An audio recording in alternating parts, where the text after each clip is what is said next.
हैं पोषण। साइंस में जीव विज्ञान हम लोग अभी पढ़ रहे हैं।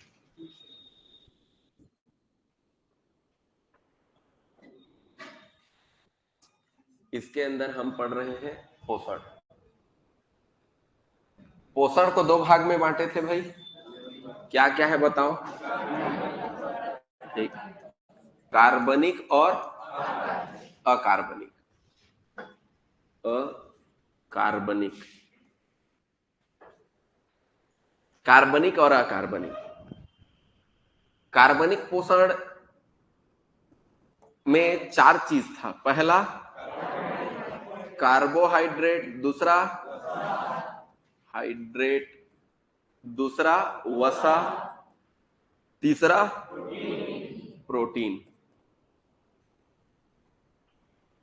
ये तीनों था। और चौथा क्या था? विटामिन। ठीक, तो इसमें से हम विटामिन का टॉपिक पढ़ रहे थे। इन तीनों में ऊर्जा मिलता है, लेकिन विटामिन में ऊर्जा नहीं मिलता। हम ये विटामिन का टॉपिक पढ़ रहे थे और विटामिन में कुछ कुछ बातें हम लोग पढ़ चुके थे। विटामिन, विटामिन का खोज किसने किया था जी? फंक ने किया था। ठीक, विटामिन का खोज फंक ने किया। विटामिन में कौन कौन से विटामिन हमने पढ़ा था? ए, बी, सी, डी, ई और के।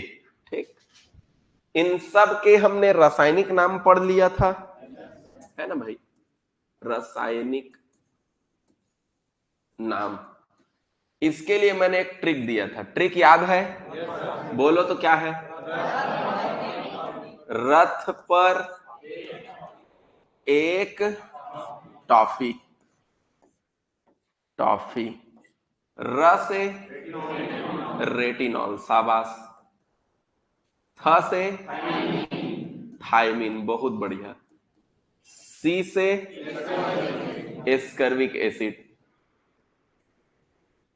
और डी से, डी का क से कैल्सीफेरॉल।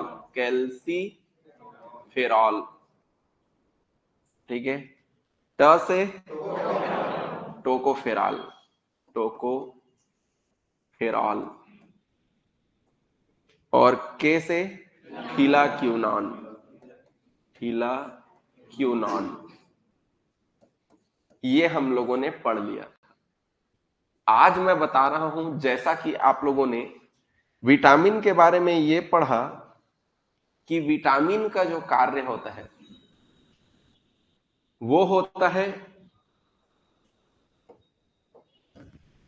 विटामिन का कार्य ऊर्जा देना नहीं, अपितु क्या कार्य है? रोगों से रक्षा करना। मतलब विटामिन हमारे बॉडी को रोगों से बचाता है, हमारे शरीर को रोगों से बचाता है, रोगों से रक्षा करता है। तो अब हम इसी चीज को यहां से पढ़ेंगे कि रोगों से कैसे बचाता है। तो देखिए, यहां पर हम पढ़ने वाले हैं सबसे पहले इससे कौन से, इसके कमी से क्या क्या रोग हो सकते हैं। कमी से होने वाले रोग।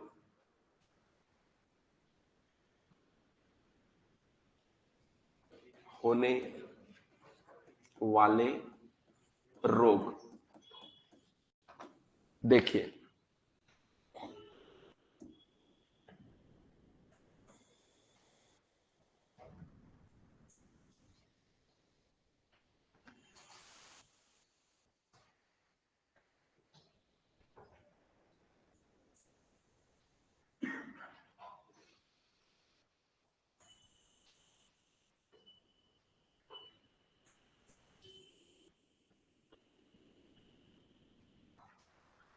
देखिए कमी से होने वाले रोग में सबसे पहले विटामिन ए। विटामिन ए के कमी से रक्तौंधी रोग होता है। विटामिन बी के कमी से बेरी बेरी रोग होता है। यह डायरेक्ट एग्जाम में पूछा जाता है। विटामिन सी के कमी से स्कर्वी रोग होता है। विटामिन डी के कमी से रिकेट्स होता है।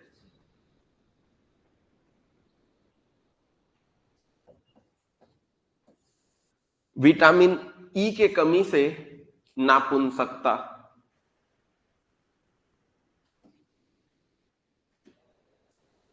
विटामिन के कमी से रक्त का थक्का न जमना। रक्त का थक्का न जमना, इस तरह की समस्या आता है। ठीक। अब देखिए, याद करना है क्योंकि डायरेक्ट एग्जाम में पूछता है। देखिए ट्रिक याद रखना, विटामिन ए से आंख, विटामिन ए का अ होगा, अ से आंख। तो आंख से संबंधित बीमारी क्या है? रतौंधी। रतौंधी रोग का मतलब होता है जब अंधेरा होता है तो दिखाई नहीं देता। अब अंधेरा कब होता है? रात में। तो इसीलिए यहां पर इसे रतौंधी कह देते हैं। थोड़ा भी अंधेरा होगा तो दिखाई नहीं देगा, इसको रतौंधी रोग कहते हैं। विटामिन ए के कमी से होता है। विटामिन बी, बी का ब, अब ब से बेरी बेरी। विटामिन सी, सी का सा लेकिन आधा सा, और आधा सा से स्कर्वी। ए का अ से आंख से संबंधित रतौंधी। बी का ब से बेरी बेरी। सी का स से आधा स से स्कर्वी। सी का स से स्कर्वी। इसके बाद डी, डी जो है ये rickets, rickets, D rickets, rickets में भी डी है, ड रिकेट्स, रिकेट्स। तो ड वाला नाम रिकेट्स है। ठीक है। ई से याद रखना है इंटरनल रोग, आंतरिक बीमारियां। नापुंसकता आंतरिक बीमारी है। किसी भी व्यक्ति को देखकर हम ये नहीं कह सकते कि उसमें बच्चा पैदा करने की क्षमता है या नहीं है, ये आंतरिक बीमारी है। तो ई से इंटरनल बीमारी, इंटरनल बीमारी मतलब नापुंसकता। इसके बाद के, के के का और क से थक्का, के का और क से थक्का, रक्त का थक्का, थक्का। के का और क से थक्का। ई का ई से इंटरनल मतलब नापुंसकता। डी में ड और ड से रिकेट्स। सी का सा आधा सा से स्कर्वी। बी का ब और ब से बेरी बेरी। ए का अ और अ से आंख से संबंधित बीमारी रतौंधी। ए का अ आंख से संबंधित बीमारी रतौंधी। ठीक है, हो गया। तो ट्रिक अपने दिमाग में रखिए और मुझे चाहिए आंसर। विटामिन ए के कमी से रतौंधी रोग, विटामिन बी के कमी से बेरी बेरी रोग, विटामिन सी के कमी से स्कर्वी रोग, विटामिन डी के कमी से रिकेट्स रोग, विटामिन ई के कमी से नापुंसकता, और विटामिन के कमी से रक्त का थक्का न जमना। के का क से थक्का, के का क से थक्का, तो थक्का न जमना। इसमें रतौंधी रोग तो आंख में डिफरेंस दिखाई नहीं देता। बेरी बेरी रोग क्या होता है? तो इसमें हल्का हल्का दाना हो जाता है, बॉडी में पूरे स्किन पर दाना हो जाता है। बेरी बेरी रोग।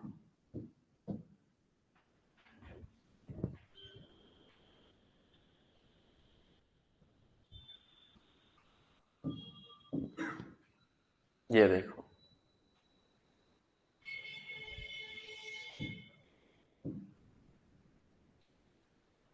छोटा छोटा इमेज है।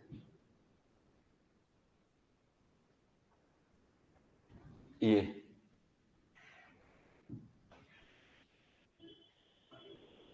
यहां दिख रहा है लाल लाल धब्बा, ये इस तरह लाल लाल धब्बा दाना दाना टाइप का बेरी बेरी रोग में हो जाता है। स्कर्वी मत देखो, वही ठीक है, खाना खा के आओगे उल्टी हो जाएगा। उसमें क्या होता है, मसूड़े में सूजन हो जाता है, और मसूड़ा सूजन होता है तो वहां से घाव टाइप का दिखने लगता है, ठीक है। तो वो है स्कर्वी रोग, मसूड़े का सूजन हो जाना, ठीक। रिकेट्स,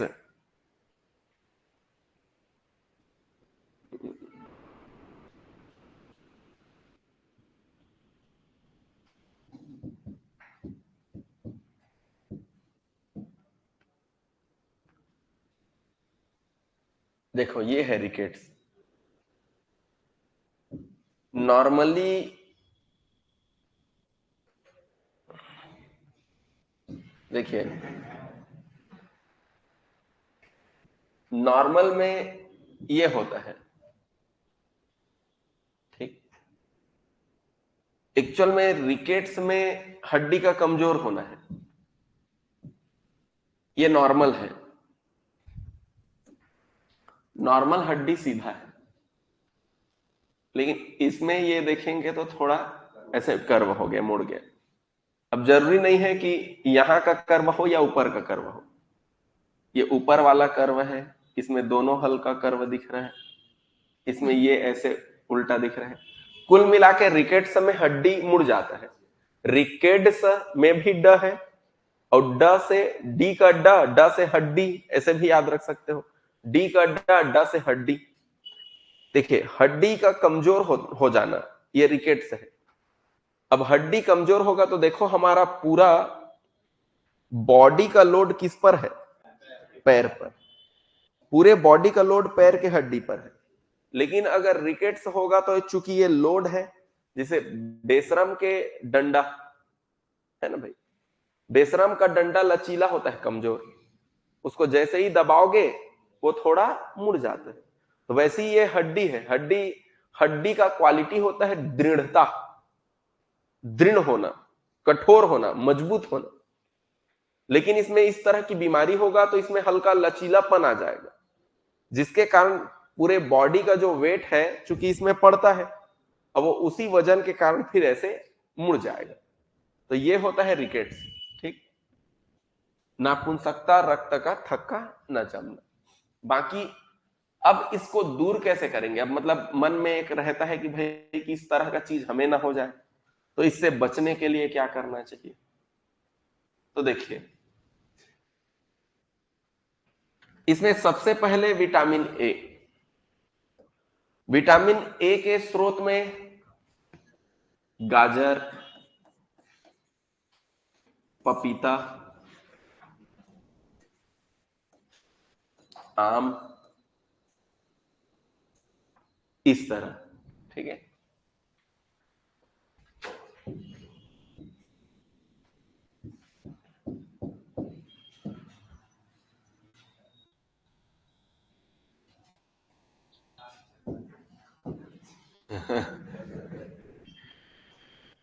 देखो गाजर,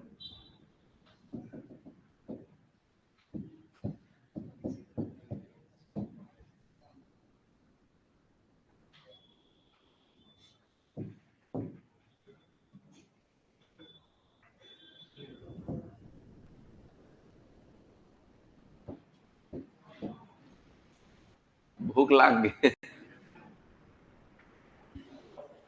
ये आम, ठीक।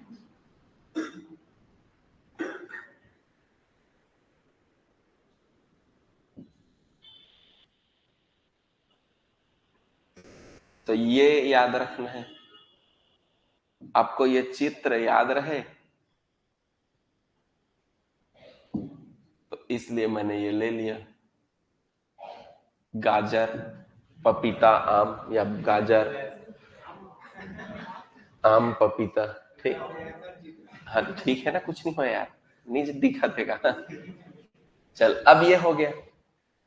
अब देखें हम बेरी बेरी रोग। बेरी बेरी रोग के लिए आपको खाने का प्लेट सजाना पड़ेगा, ये है खाने का प्लेट। खाने के प्लेट में इधर रहेगा अनाज, ठीक, इधर मांस, इधर अंडा और दूध, ये तो मांस, अंडा, दूध और ये अनाज, इसमें क्या मिलेगा? विटामिन बी, ठीक है। विटामिन सी, विटामिन सी के लिए याद रखना है सभी खट्टे फलों में, खट्टे फल जैसे नींबू, संतरा, नींबू, संतरा, ये है, तो इसमें विटामिन सी होता है। विटामिन डी, डी फॉर धूप, धूप, धूप से याद रखना है सूर्य का प्रकाश।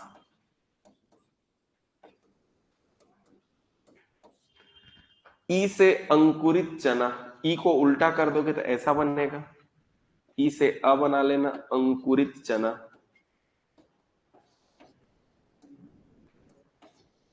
के हरी सब्जी, हरी सब्जियां जैसे कि पालक, खासकर इसमें विटामिन के।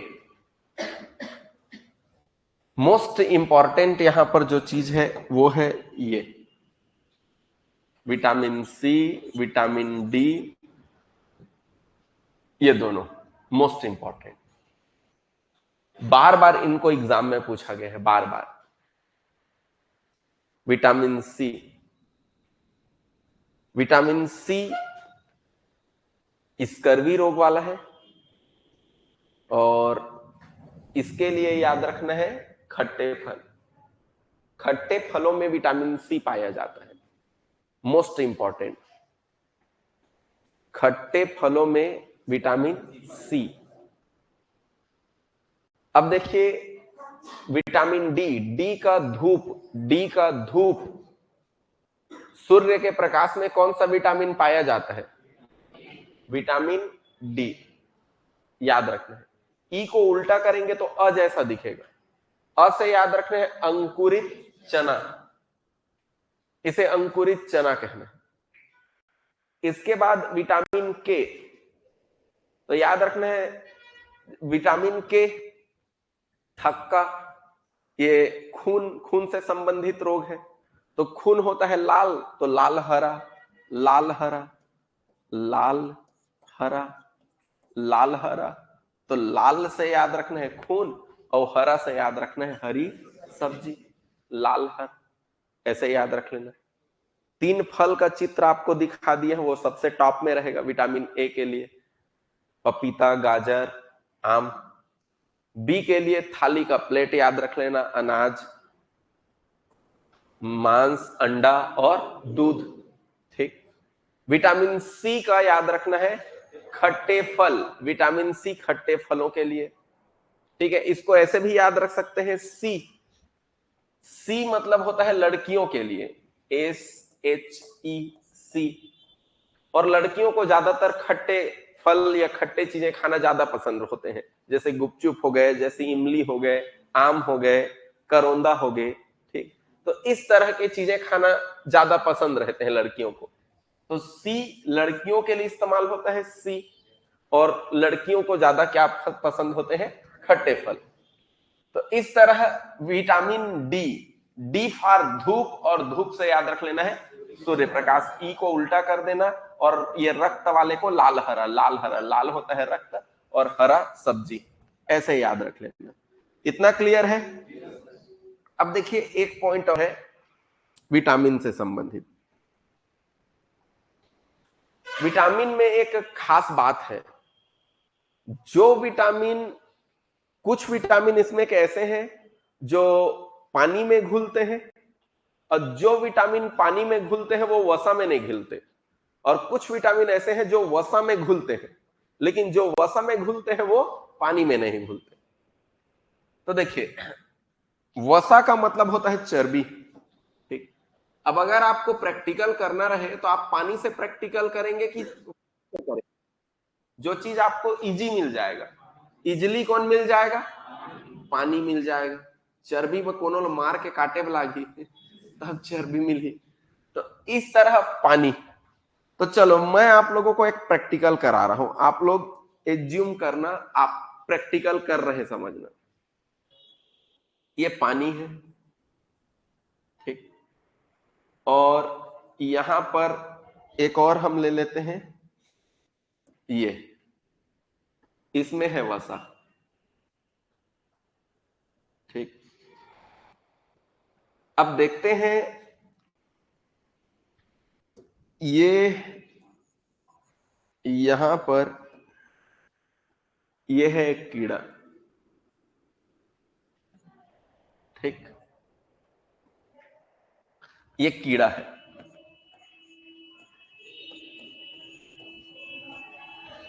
कीड़ा कहीं पर भी मिल जाएगा।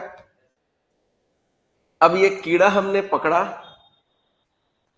और इस कीड़ा को पानी में हमने डाला, जैसे शक्कर डालते हैं।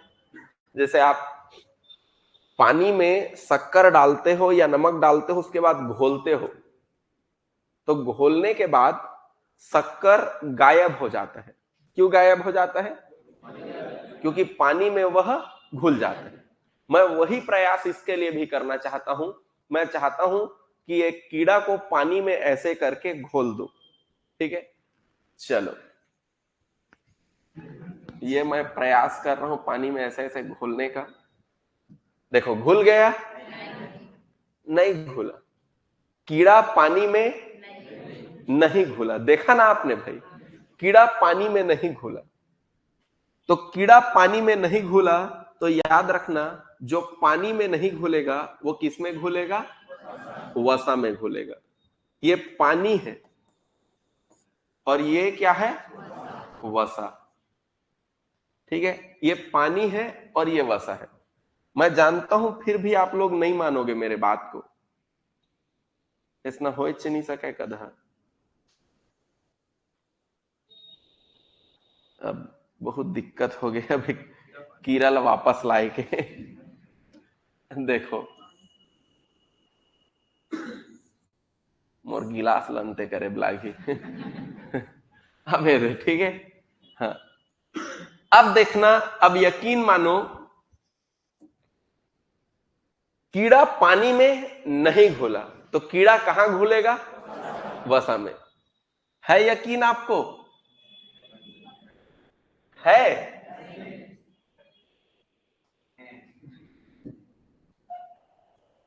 ये चलो देखते हैं, चलो देख लेते हैं। नहीं घुला यार लेकिन अब समझ लो वो घुल गया। ठीक है, क्योंकि यहां पर आपको देखिए, अगर नहीं घुलता तो ये ऐसा दिखता, गाढ़ा दिख रहा है, और अब ये घुल गया। देखो अब घुलेगा तो वो थोड़ा फीका हो जाएगा। ठीक है, हाँ। तो इस तरह ये ध्यान रखिए कि हम ऐसा समझेंगे कि कीड़ा पानी में नहीं घुला तो किसमें घुल गया? वसा में घुल गया। अब चलो मैं घोल के ही दिखाऊंगा तब बनेगा, नहीं तो मानोगे नहीं। घोल ही देते हैं, चलो देखो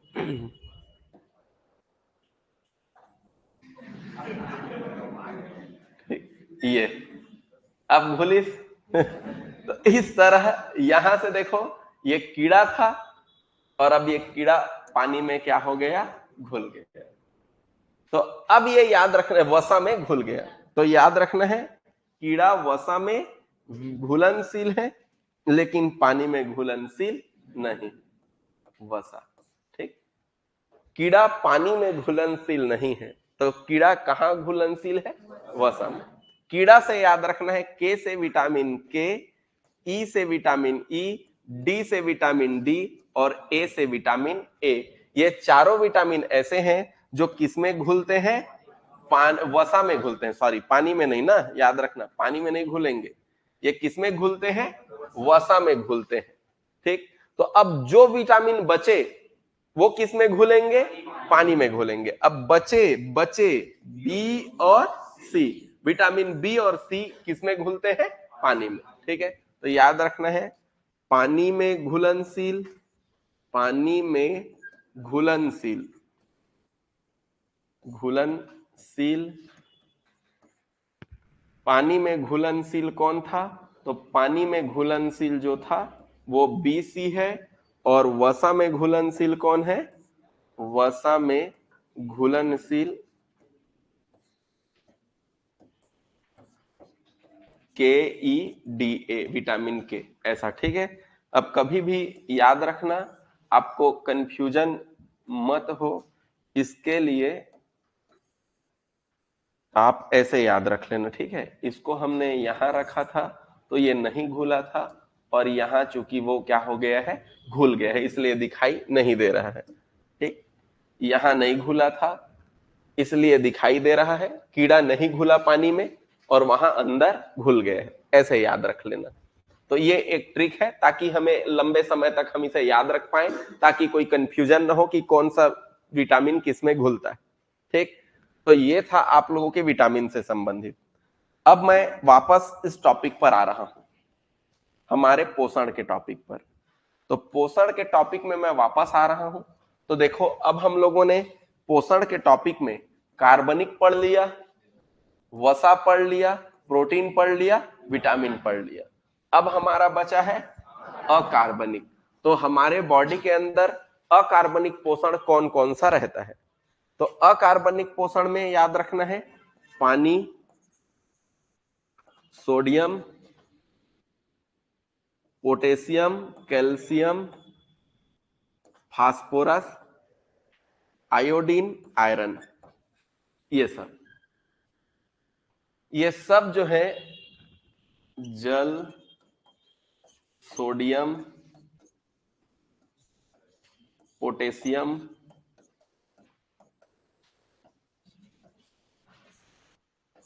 कैल्शियम,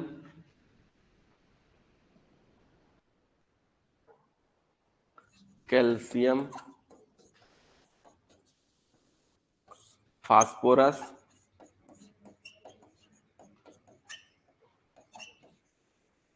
आयोडीन, आयरन, ये सारे पोषण हमारे बॉडी में रहते हैं। अब देखिए, तो इसमें कहीं पर भी कैल्शियम, इसमें कहीं पर भी कार्बन है क्या? नहीं, इसको कार्बन मत समझना ना, ये C और A मिलकर कैल्शियम बनाते हैं। ये दोनों C और A एक ही चीज है, C अलग A अलग ऐसा नहीं है। जैसे सोडियम में N अलग और A अलग ऐसा नहीं है। हालांकि इसमें हाइड्रोजन अलग है और ऑक्सीजन अलग है, इसमें अलग अलग है, लेकिन बाकी सभी में सिंगल सिंगल तत्व है। इसमें F अलग और E अलग ऐसा नहीं। ठीक है, बाकी सब सिंगल तत्व है। ठीक, अब यहां पर इन सब लोग मिलकर हमारे बॉडी को पोषण प्रदान करते हैं, लेकिन इन सबों को हमने अकार्बनिक कहा। क्यों कहा अकार्बनिक? क्योंकि इसमें किसी में भी कार्बन मौजूद नहीं है। अब चलिए, इसी को मैं आप लोगों को बता रहा हूं, इसके बारे में कुछ कुछ बातें। सबसे पहले हम पढ़ लेते हैं जल। अकार्बनिक पोषण, अकार्बनिक पोषण। सबसे पहले हम पढ़ लेते हैं जल के बारे में।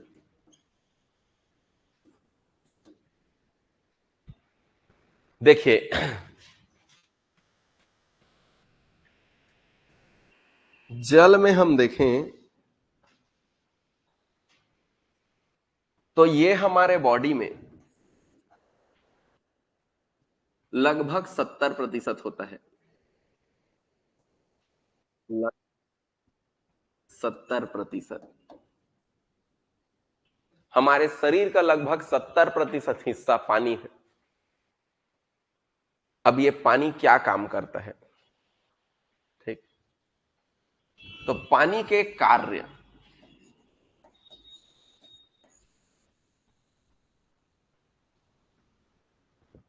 शरीर के तापमान को नियंत्रित करना,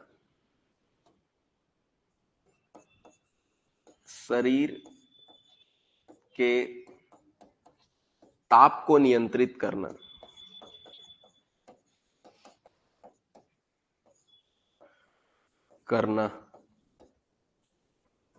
दूसरा,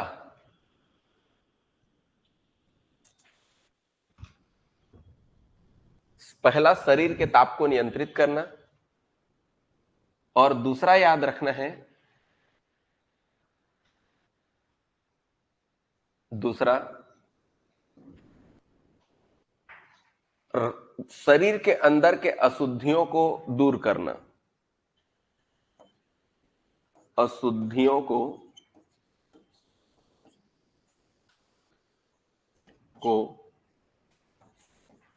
दूर करना।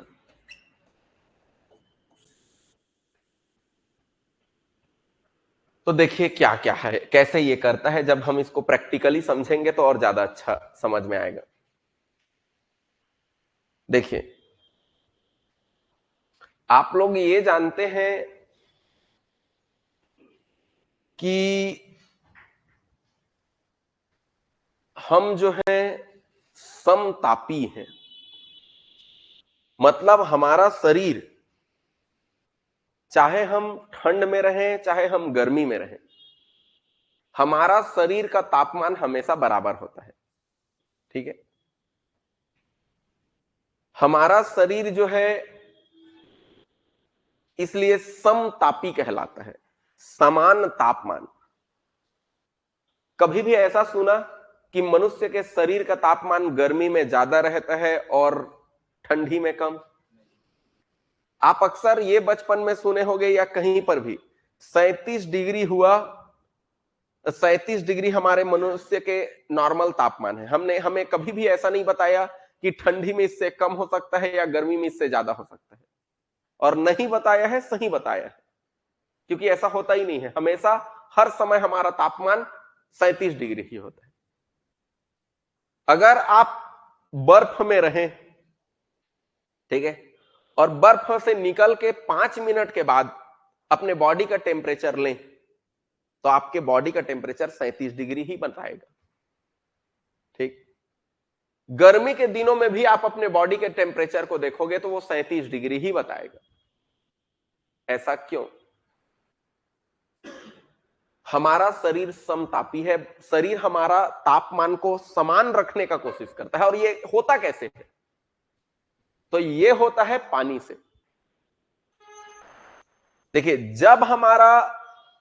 जब आप धूप में खड़े हो जाते हैं तो ऑब्वियस सी बात है भाई, अब अगर किसी भी चीज को मैं धूप में रखूंगा तो वो गर्म होगा कि नहीं होगा? होगा। लेकिन हमारा शरीर ऐसा नहीं है। धूप में जैसे ही हम खड़े होंगे तो हमारे शरीर से पसीना निकलना चालू होता है। वास्तव में वो पसीना हमारे शरीर का गर्मी है, जो हमारे शरीर को गर्म होने नहीं देता। आपके बाल गर्म हो जाएंगे, ठीक है, लेकिन आपके स्किन जो है वो लगातार पसीना निकलता रहेगा, लेकिन स्किन गर्म नहीं होगा। बाल से पसीना नहीं निकलता इसलिए। तो इस तरह पसीना में क्या निकला? पानी निकला। और पसीना हमारा शुद्ध जल है या अशुद्ध है? पसीना अशुद्ध जल है, इसीलिए उसमें से बदबू आता है। बात समझ में आया? हमारे बॉडी के अंदर जो अशुद्धियां हैं, वो अशुद्धियां पसीने के माध्यम से निकलते हैं। अब पसीना निकलेगा तो यूरिन कम लगेगा, या तो कोई भी चीज। देखिए, जैसे आप पानी पी रहे हैं लगातार, आप काम कर रहे हैं तो वो पसीने में बह जाएगा, लेकिन आप लगातार पानी पी रहे हैं और काम नहीं कर रहे हैं तो वो यूरिन के माध्यम से निकल जाएगा। पानी बाहर जाएगा, चाहे वो यूरिन के माध्यम से हो चाहे पसीने के माध्यम, और दोनों पानी ही अशुद्ध है। बात समझ में आया? इसीलिए दोनों ही पानी से बदबू आता है। तो इस तरह ये हमने देखा कि एक तो पसीना निकला या यूरिन निकला, ये हमारे शरीर के पसीना निकलने से शरीर के तापमान को कम कर दिया। अगर गर्मी में थे हम ठंडी में रहते तो हमसे पसीना नहीं निकलता, क्योंकि वो पानी ही अंदर के तापमान को क्या करके रखता है? बना के रखता है। तो शरीर के टेम्परेचर को नियंत्रित करने का काम भी ये पानी कर रहा है, गर्मी में निकल के वो गर्मी को निकाल रहा है। और साथ में ये पसीने के रूप में जब बाहर निकल रहा है तो इससे हमारे शरीर के अशुद्धियां भी बाहर निकल रहे हैं। और इस तरह हमारे शरीर को एक तो टेम्परेचर को नियंत्रित करने का काम कर रहा है और दूसरा हमारे शरीर के अशुद्धियों को भी बाहर करने का काम कर रहा है। और दोनों काम कौन कर रहा है? पानी। ठीक, तो इस तरह यह ध्यान रखना है, ये अशुद्धियों को दूर करते हैं और शरीर का तापमान को नियंत्रित करते हैं। पसीना एवं यूरिन के माध्यम से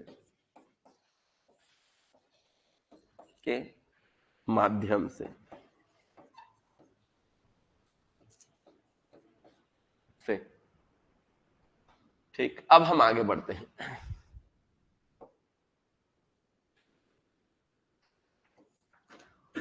अब देखिए, अब दूसरा हम देखते हैं अगला पॉइंट में,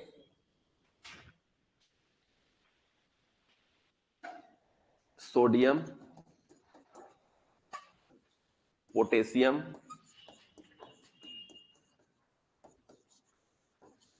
और कैल्शियम।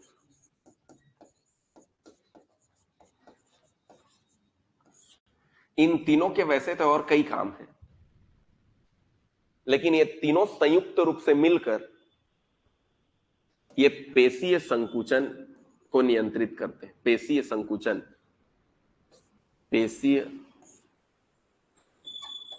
संकुचन का कार्य करते हैं। ठीक, सोडियम, पोटेशियम, कैल्शियम। नाका, सोडियम, पोटेशियम, कैल्शियम, नाका पेशीय संकुचन है। ये पेशीय संकुचन क्या है? आप मुझे ये बताइए, बूढ़े व्यक्ति और आप लोग, क्या दोनों के स्किन एक समान है? नहीं। बुढ़ापा होने पर स्किन कैसा हो जाता है? लूज हो जाता है। ठीक है, लूज, उसको सिकुड़ना नहीं कहते। वो जो आप मुड़ रहा है उसको आप सिकुड़ना कह रहे हैं, इसको लूज हो जाना कहेंगे, ढीला पड़ जाना। ठीक है, अभी हमारा जो स्किन है वो एकदम संकुचित है। संकुचित मतलब टाइट। और यही जो टाइट है वो जैसे ही हमारा बुढ़ापा आएगा तो हमारे बॉडी से ये सारी चीजों में कमी होने लगते हैं, जिसके कारण हमारा जो स्किन है वो ढीला पड़ जाएगा और फिर ये थल थल हो जाएगा। ठीक, तो ये पेशी संकुचन, जो हमारा जो शरीर है ये बंधा हुआ जो है, ये संकुचित जो है, मांस जो है, वो सब इसी के कारण, इन्हीं तीनों के कारण है। तो पेशीय संकुचन करते हैं नाक का Na सोडियम, K पोटेशियम और Ca का कैल्शियम। इसके बाद आगे हड्डी को मजबूत, कैप, हड्डी को मजबूत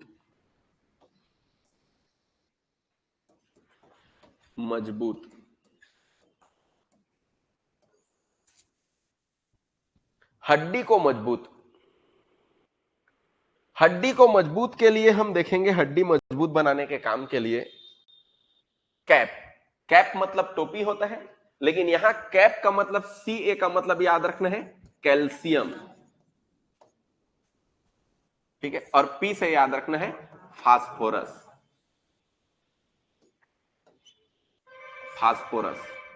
कैप, कैल्शियम और फास्फोरस, कैप हड्डी को मजबूत करते हैं। नाक का पेशीय संकुचन करते हैं और कैप हड्डी को मजबूत करते हैं। इसके बाद अगला याद रखना है आप लोगों को, वो है आयोडीन। एक घेंघा रोग, आयोडीन के कमी से घेंघा रोग होता है। अब लेकिन ये काम कैसे करता है? देखिए,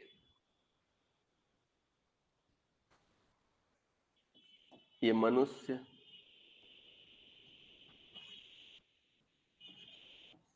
ठीक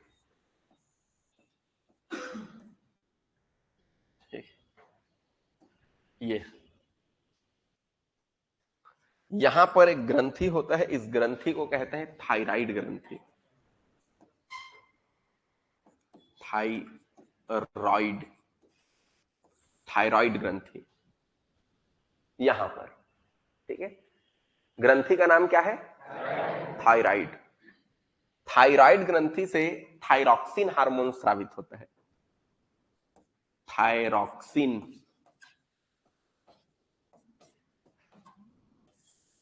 हार्मोन्स, ठीक। थायराइड ग्रंथि से थायरॉक्सिन हार्मोन स्रावित होता है। ये थायरॉक्सिन जो हार्मोन्स है, ये थायरॉक्सिन हार्मोन्स अकेले काम नहीं कर सकता। इस थायरॉक्सिन हार्मोन्स को काम करने के लिए आयोडीन का साथ चाहिए होता है। जब आयोडीन आएगा तभी ये काम करने जाएगा। आयोडीन रहेगा तभी काम करेगा, और नई आयोडीन आएगा तो बैठा रहेगा। जैसे आप ही लोग में से कई आप लोग दोस्त, एक आध जन जो दोस्त रहते हैं वो पढ़ने लिखने जाने में बहुत कच्चे होते हैं। अब एको दिन कहते अरे यार आज मैं मोर भाई के काम है नहीं जाऊं, नहीं जाता स्कूल, भाई के महू नहीं जाओ, ओहू नहीं जाए, उतना स्कूल जाबे तबे हो जाही। तो अब वैसी है ये थायरॉक्सिन हार्मोन। ये आयोडीन मिलेगा तभी काम करेगा, नहीं मिलेगा तो ये सो देगा यहीं, ठीक। अब आयोडीन के मान ले कमी हो गए तो थायरॉक्सिन हार्मोन से मेरे का करी, सूथी इकट्ठा होगी। अब देखा हुआ थे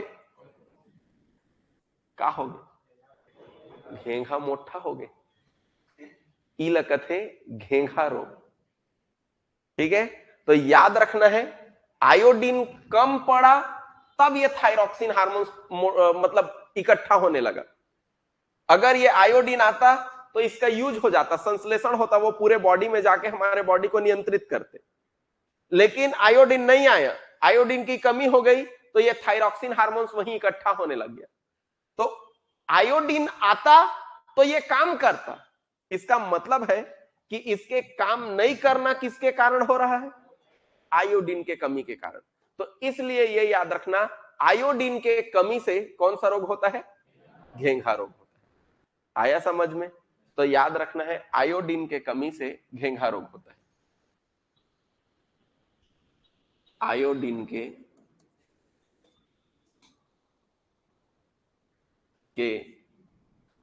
कमी से घेंघा रोग होता है। आयोडीन के कमी से घेंघा रोग होता है, ठीक। ये हो गया। अब आगे देखते हैं। आगे है आयरन, ठीक। आगे आयरन, आयरन मतलब लोहा, ठीक। चलो इतना पहले एक बार ले लेते हैं। पानी के लिए दो काम बताया, पहला टेम्परेचर को नियंत्रित करना, शरीर के तापमान को, और दूसरा अशुद्धियों को दूर करना। ये दोनों किस काम के माध्यम से होते हैं? पानी जब रहेगा तो होगा, लेकिन कैसे करके ये टेम्परेचर नियंत्रित करते हैं, अशुद्धि दूर करते हैं? पसीना और यूरिन के माध्यम से, ठीक है। इसके बाद मैंने आप लोगों के लिए बताया पेशीय संकुचन का काम कौन कौन करते हैं। नाक का, तो सोडियम, पोटेशियम और कैल्शियम। हड्डी को मजबूत कौन करते हैं? ट्रिक क्या है? कैप। कैप में क्या है? कैल्शियम और फास्फोरस। क्या है बोलो? कैल्शियम और फास्फोरस, कैल्शियम और फास्फोरस। इसके बाद आयोडीन के कमी से क्या बताया मैंने? घेंघा रोग, आयोडीन के कमी से घेंघा रोग, ठीक है। ये था। आगे हम बढ़ते, आगे बढ़े तो अगला देखिए आयरन। देखिए, आयरन का बचपन में आप लोगों को आयरन का गोली दिया गया होगा, है ना भाई? स्कूलों में आयरन के गोली बांटते हैं। तो ये आयरन मतलब लोहा, मतलब हमारे बॉडी को आयरन भी चाहिए, लोहा भी चाहिए होता है। क्यों चाहिए होता है? देखो, इसी आयरन से ही हीमोग्लोबिन बनता है।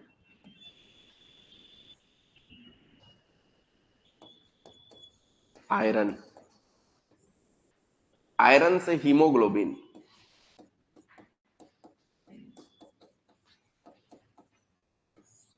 और ये हीमोग्लोबिन लाल होते हैं, ठीक है? इसी के कारण रक्त का रंग भी लाल होता है।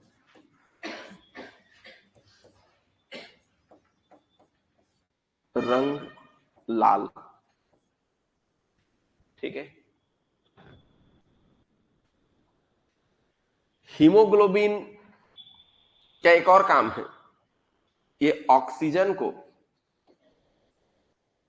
कोशिकाओं तक पहुंचाता है,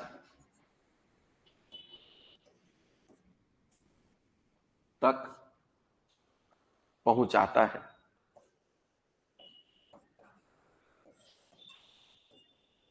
ऑक्सीजन का एक अणु, सॉरी, हीमोग्लोबिन का एक अणु, हीमोग्लोबिन का एक अणु ऑक्सीजन के 4 अणु को संवहन करता है। संवहन करना मतलब ले जाना,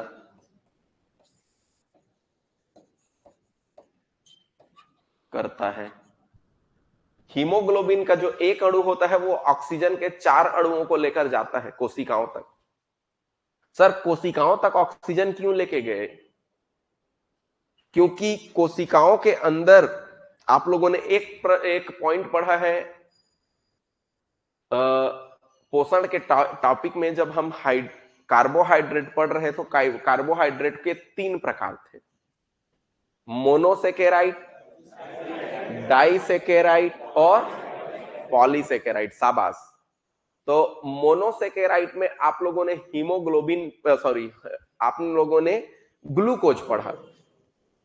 तो ग्लूकोज के बारे में आप लोगों ने पढ़ा था कि ग्लूकोज स्लिम शुगर है, पतला शुगर, इसका पाचन नहीं होता बल्कि, वेरी गुड, इसका क्या होता है? ऑक्सीकरण। ऑक्सीकरण से डायरेक्ट ऊर्जा बनता है, पढ़ा था ना भाई? तो ये ऑक्सीकरण होता है माइटोकॉन्ड्रिया में। माइटोकॉन्ड्रिया को कोशिका का क्या कहते हैं? पावर हाउस कहते हैं। ट्रिक आप लोगों को पढ़ाया था, माइटो पावर देती है। अब माइटो पावर देती है तो माइटो से माइटोकॉन्ड्रिया, और पावर देने से पावर हाउस। तो कोशिका का पावर हाउस माइटोकॉन्ड्रिया है। तो इसी माइटोकॉन्ड्रिया में ग्लूकोज, माइटोकॉन्ड्रिया कहां होता है? कोशिका के अंदर। तो इसी कोशिका के अंदर में ग्लूकोज के साथ जब ये ऑक्सीजन मिलता है, तो ग्लूकोज से ऑक्सीजन मिलना मतलब ऑक्सीकरण। ऑक्सीजन का मिलना ऑक्सीकरण कहलाता है। अब यहां पर जो ऑक्सीकरण होता है तो 38 एटीपी ऊर्जा का निर्माण होता है। इस पॉइंट को मैं यहां इसलिए नहीं लिख रहा हूं क्योंकि इस पॉइंट को आगे मैं श्वसन के टॉपिक में पढ़ाऊंगा, इसलिए इसको नहीं लिख रहा हूं, अभी खाली बता रहा हूं आप लोगों को। तो यहां पर आप लोगों को मैंने ये बताया कि ये ऑक्सीजन ग्लूकोज के साथ मिला कोशिका के अंदर में, तो कोशिका में वो ऑक्सीजन आया कहां से? उस ऑक्सीजन को रक्त ने लाया है। और रक्त ने लाया है तो रक्त कहां पर अपना लोड करके लाया था? जैसे ट्रैक्टर है रेत लेके आते, तो ट्रैक्टर है कामा लेके आते, ट्रॉली में लाते। तो वैसे ही रक्त ऑक्सीजन का संवहन कर रहा है, तो लोड कहां कर रहा है? हीमोग्लोबिन में कर रहा है। कहां पर? इसीलिए मैंने कहा है कि एक हीमोग्लोबिन ऑक्सीजन के 4 अणुओं का संवहन करता है। तो ध्यान रखना, यहां पर जो आपके आयरन है, आयरन से हीमोग्लोबिन बने, और हीमोग्लोबिन का रंग लाल हो गया इस आयरन के कारण, और यही कारण है रक्त का रंग भी लाल होता है। हीमोग्लोबिन जो है ऑक्सीजन का संवहन करता है, तो ऑक्सीजन के कितने अणुओं का संवहन करता है? 4 अणु। एक हीमोग्लोबिन ऑक्सीजन के 4 अणुओं का क्या करता है? संवहन। अब ये संवहन किया मतलब ये ऑक्सीजन को वहां कोशिका को दे दिया, तो उसी कोशिका का इस्तेमाल करके फिर कोशिका बाद में माइटोकॉन्ड्रिया में ले जाकर उसका ऊर्जा बनाए ऑक्सीकरण करवा के।